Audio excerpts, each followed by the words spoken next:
ব্যঙ্গচিত্রকাণ্ডে এ রাজ্যের অম্বিকেশ মহাপাত্র। ব্যঙ্গচিত্রকাণ্ডে মুম্বাইয়ের কার্টুনিস্ট অসীম ত্রিবেদী। বাল ঠাকরের মৃত্যুতে মুম্বাই স্তব্ধ হয়ে যাওয়া নিয়ে দুই ছাত্রী স্বাধীনভাবে মত প্রকাশ করে একের পর এক গ্রেফতারি ঘটনায় দেশ জুড়ে প্রতিবাদের ঝড় উঠেছে। তথ্য প্রযুক্তি আইনের অপব্যবহারের অভিযোগও। মমতা বন্দ্যোপাধ্যায়, মুকুল রায় ও দীনেশ ত্রিবেদীকে নিয়ে ব্যঙ্গচিত্র ইমেল করার দায়ে তথ্য প্রযুক্তি আইনের ৬৬A ধারায় গ্রেফতার করা হয় যাদবপুর বিশ্ববিদ্যালয়ের রসায়ন বিভাগের অধ্যাপক অম্বিকেশ মহাপাত্র এবং তাঁর প্রতিবেশীকে। তাঁর আঁকা কার্টুনে রাষ্ট্রের সম্মানহানি হয়েছে, এই অভিযোগে গ্রেফতার হন মুম্বাই কার্টুনিস্ট অসীম ত্রিবেদী। শিবসেনা প্রধান বাল ঠাকরের শেষ যাত্রায় স্তব্ধ হয়ে যায় মুম্বাই। সমালোচনা করে ফেসবুকে মত প্রকাশ করা দুই কলেজ ছাত্রকে গ্রেফতার করে মহারাষ্ট্র পুলিশ।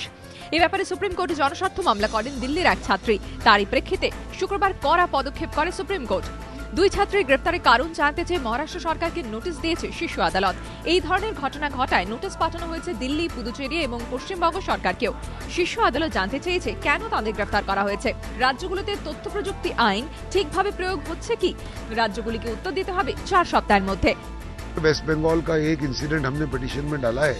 इसमें एक प्रोफेसर को डिटेन किया गया और उनको जेल भेजा गया क्योंकि उन्होंने कार्टून बनाया था चीफ मिनिस्टर का, और इस तरह से दबाना और पुलिस को यूज करना ये बिल्कुल संविधान के खिलाफ है।